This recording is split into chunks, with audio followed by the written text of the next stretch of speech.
শেরপুর ও ময়মনসিংহে বন্যা পরিস্থিতির কিছুটা উন্নতি হয়েছে, তবে এই দুই জেলায় এখনো অনেক মানুষ পানিবন্দী আছে। শেরপুরের মহারশী, সোমেশ্বরী, চেল্লাখালী ও ভগাই নদীর পানি কমায় শ্রীবর্দী, ঝিনাইগাতি ও নালিতাবাড়িতে বন্যা পরিস্থিতির উন্নতি হয়েছে, তবে সদর এবং নকলা উপজেলায় বন্যা পরিস্থিতি অপরিবর্তিত আছে। এতে 40,000 মানুষ পানিবন্দী হয়ে মানবেতর জীবনযাপন করছে। রয়েছে খাবার ও বিশুদ্ধ পানির সংকট, ছড়িয়ে পড়ছে পানিবাহিত নানা রোগ। সোমবার নকলা ও নালিতাবাড়িতে বন্যার পানিতে ডুবে 2 শিশুর মৃত্যু হয়েছে। এ নিয়ে শেরপুর বন্যায় মৃতের সংখ্যা দাঁড়ালো 11 জনে।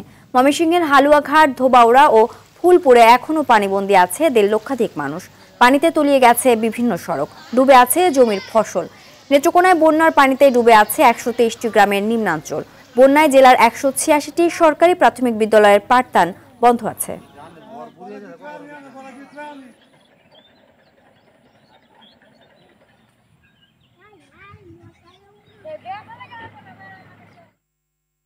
বন্যা পরিস্থিতি জানাতে শেরপুর থেকে সরাসরি যোগ দিচ্ছেন সহকর্মী মুগনিউর রহমান মনি।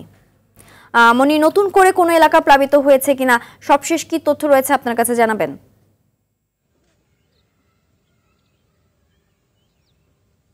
সিনথিয়া,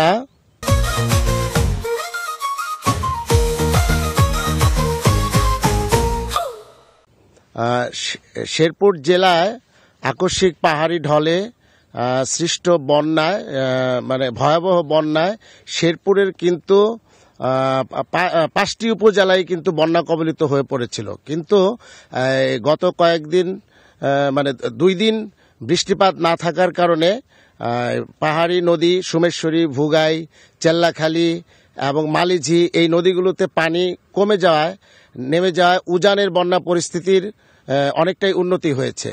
আর এদিকে শেরপুর সদর উপজেলা এবং নকলা উপজেলার সদর উপজেলার 3টি এবং নকলা উপজেলার 3টি ইউনিয়নের বন্যা পরিস্থিতির অবনতি হয়েছে এবং সেগুলো নিম্নাঞ্চল পানিতে নিমজ্জিত রয়েছে। এবং যে গতকালকে সারাদিন কিন্তু আলো ঝলমলে দিন ছিল, কোনো বৃষ্টির ছিটে ফোঁটাও দেখা যায়নি। কিন্তু এই গত রাতে কিন্তু আবার প্রচুর বৃষ্টিপাত হয়েছে। বৃষ্টিপাত হওয়ার কারণে নিম্নাঞ্চলে কিন্তু পানি একটু বেড়েছে, আগের তুলনায় পানি একটু বেড়েছে। তবে যে নতুন করে কোনো এলাকা আর প্লাবিত হয়নি। তবে 40,000 মানুষ এখন এই সদর উপজেলার 3টি এবং নকলা উপজেলার 3টি ইউনিয়নে 40,000 মানুষ পানিবন্দী রয়েছে। আর এদিকে বানভাসী মানুষের দুর্ভোগ কিন্তু দিনকে দিন বেড়েই যাচ্ছে, কারণ তাদের পর্যাপ্ত খাদ্য সংকট রয়েছে এবং চিকিৎসা ঔষধপত্রের সংকট রয়েছে। আর বন্যার্ত মানুষের সাহায্যের জন্য কিন্তু বিভিন্ন সেনাবাহিনী, বিজিবি সংগঠন তারা কিন্তু বন্যার্তদের পাশে দাঁড়িয়েছে তাদের সামর্থ্য অনুযায়ী। তবে বানভাসী মানুষরা জানিয়েছে তারা যে পরিমাণে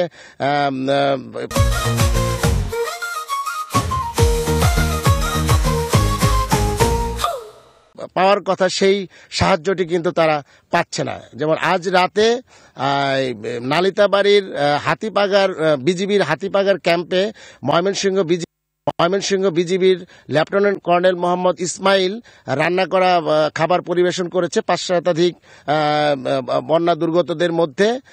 এরপরে বিএনপির নেতা আকরামুজ্জামান রাহাত, সেও কিন্তু শেরপুর সদর উপজেলার ধলা ইউনিয়নে প্রায় 3 শতাধিক বন্যা দুর্গতদের মধ্যে ত্রাণ সামগ্রী বিতরণ করেছে। এরপরে বাংলাদেশ ইসলামী ছাত্র শিবিরের সাবেক কেন্দ্রীয় সভাপতি মোহাম্মদ রাশেদুল ইসলাম, তিনিও কিন্তু গতকালকে ধলা ইউনিয়নে প্রায় 5 শতাধিক বন্যার দুর্গতদের মধ্যে ত্রাণ সামগ্রী বিতরণ করেছে। এদিকে এবি পার্টিও তারাও প্রায় 1000 মানুষের মধ্যে। ধন্যবাদ।